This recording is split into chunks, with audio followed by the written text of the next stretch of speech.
Hello students, हम पढ़ रहे थे लोकतांत्रिक एवं समाजवादी समाज में प्रशासनिक संस्थाएं।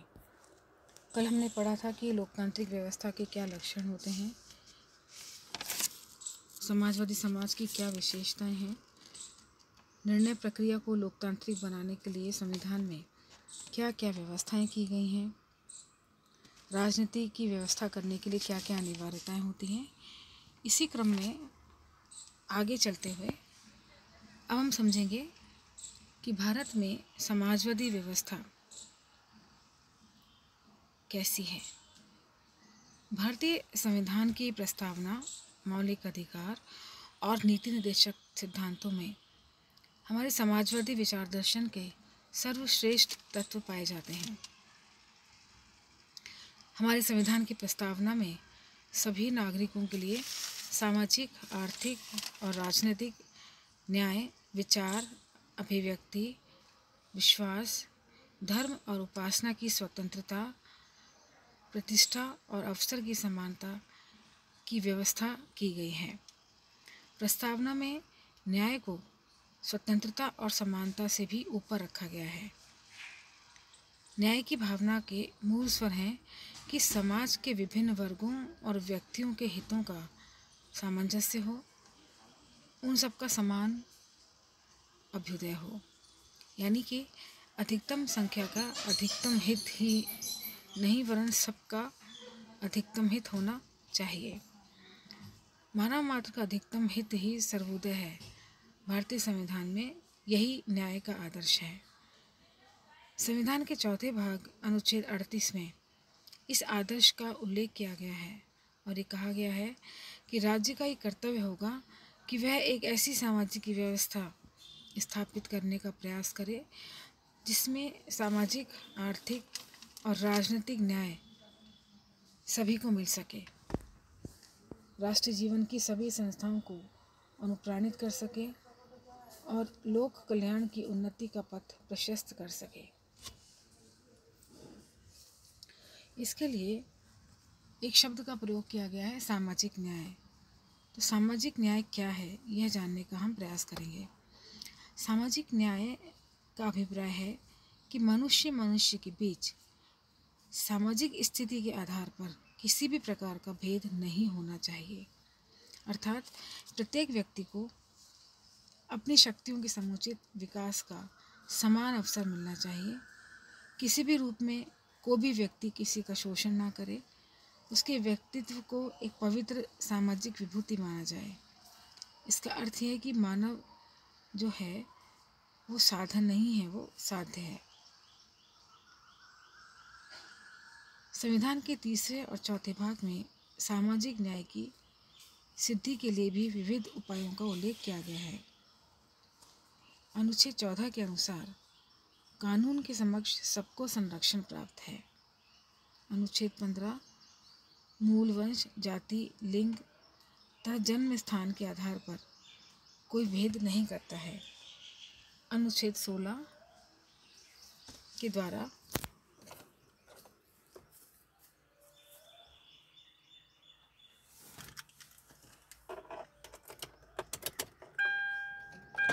राज्य के अधीन पदों पर नियुक्तियों के संबंध में सभी नागरिकों को अवसर की समानता दी गई है।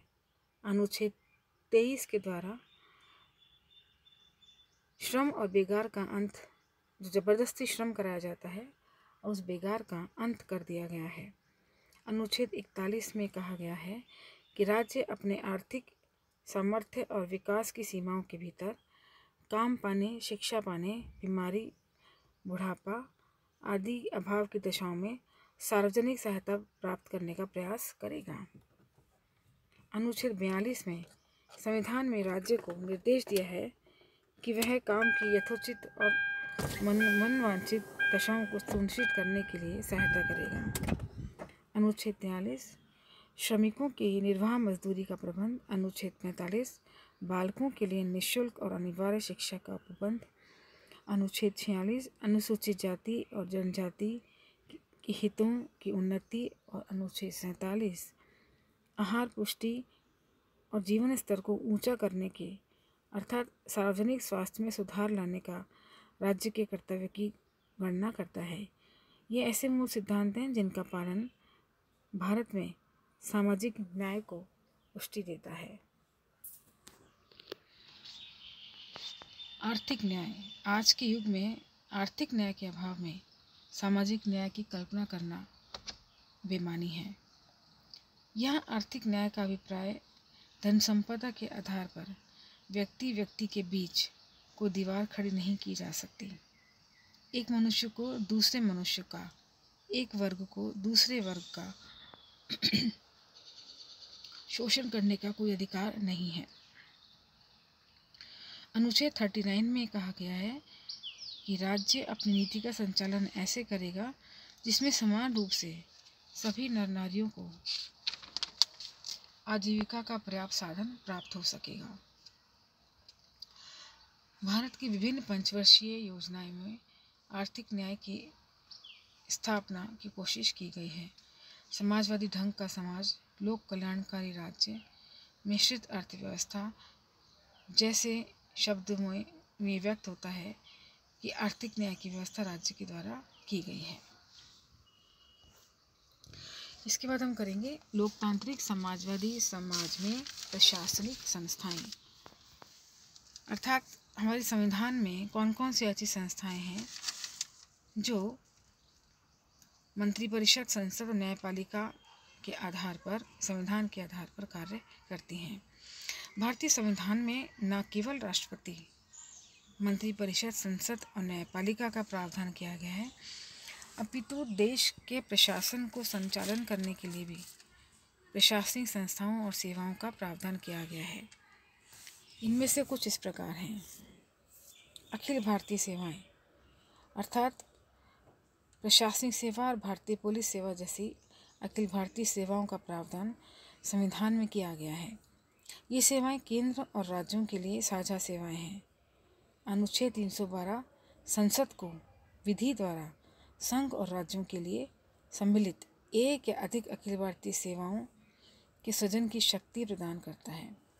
1966 में भारतीय वन सेवा के नाम से एक अखिल भारतीय सेवा का गठन किया गया था। दूसरा है लोक सेवा आयोग। अनुच्छेद 315 संघ के लिए एक संघ लोक सेवा आयोग और प्रत्येक राज्य के लिए लोक सेवा आयोग का उपबंध करता है। संघ तथा राज्य के लोक सेवा आयोग अपनी अपनी सेवाओं में नियुक्तियों के लिए परीक्षाओं का संचालन करते हैं।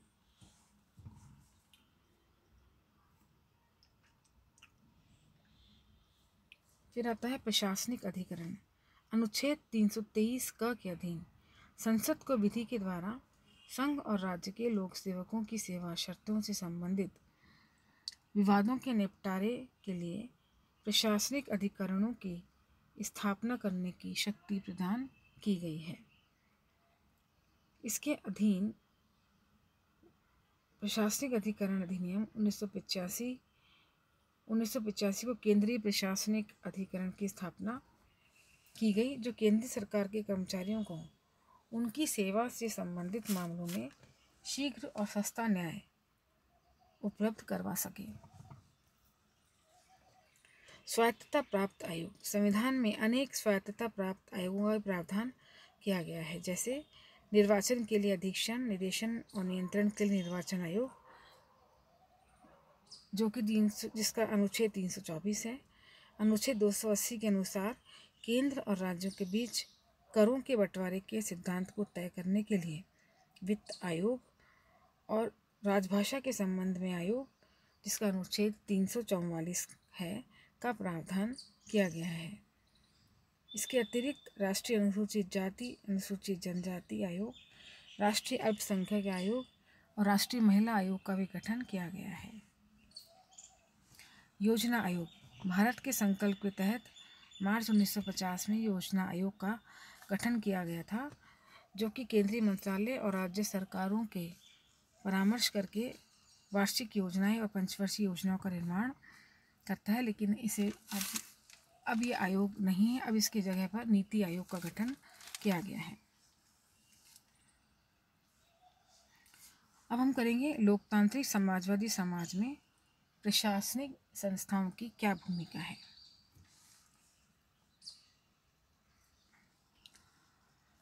सरकारी कार्यों में वृद्धि और उनकी जटिलता के कारण प्रशासनिक संस्थाओं और अभिकरणों की भूमिका पहले से अधिक व्यापक हो गई है। हाल ही के वर्षों में प्रवृत्ति रही है कि राज्य को सामाजिक सेवाओं के लिए अधिक से अधिक दायित्व सौंपे जाएं। ये सेवाएं हैं शिक्षा, चिकित्सा, परिवार कल्याण आदि। इन नए दायित्वों का निर्वाह करने के लिए अनेक प्रकार की प्रशासनिक संस्थाएं जैसे विश्वविद्यालय, स्कूल, हॉस्पिटल, परिवार कल्याण केंद्र आदि अस्तित्व में आ गए हैं। प्रसिद्ध अर्थशास्त्री विमल जाला ने लिखा है कि उदारीकरण और नई आर्थिक नीति के बावजूद भारत में अर्थव्यवस्था के सभी क्षेत्रों में राज्य की भूमिका अनेक महत्वपूर्ण क्षेत्रों में बनी हुई है। आज भी राज्य निम्न क्षेत्रों में प्रमुख भूमिका निभा रहा है। भारत में आयोजना का प्राथमिक उत्तरदायित्व सरकार पर है। सरकार बहुत से सार्वजनिक उद्यमों की स्वामी और उनकी प्रबंधक है। शिक्षा, स्वास्थ्य, समाज कल्याण का क्षेत्र, बैंकिंग और वित्तीय संस्थानों पर सरकार का एक अधिकार, औद्योगिक लाइसेंस, विदेशी मुद्रा नियमनों के द्वारा सरकार निजी क्षेत्रों की आर्थिक गतिविधियों पर नियंत्रण रखती है। संक्षेप में सामाजिक कल्याण में राज्य की बढ़ती हुई दिलचस्पी का मतलब यह है कि सरकारी कार्यकलापों में राज्य का अधिक से अधिक योगदान। अब हस्तक्षेप न करने वाले राज्य का युग समाप्त हो गया है। इनके स्थान पर स्थिर गति से हस्तक्षेपवादी कल्याणकारी राज्य का उदय हुआ है। राज्य एक आवश्यक संस्था बन गया है जिसका उद्देश्य नागरिकों के जीवन को स्वस्थ और सुखी बनाना है। सरकार के इस प्रसार को बड़े श्रमपूर्वक शक्तिशाली हितों के गठबंधनों ने काफ़ी बढ़ावा दिया है। सरकारी सेवाओं के व्यापक प्रसार से उन सेवाओं की औसत गुणवत्ता में भी गिरावट आई है। पश्चिम देशों के कल्याणकारी राज्यों से मोहभंग होकर ये एक अच्छा कार्य कर रहा है। इसके बाद हम पढ़ेंगे अहस्तक्षेपवादी राज्य की अवधारणा।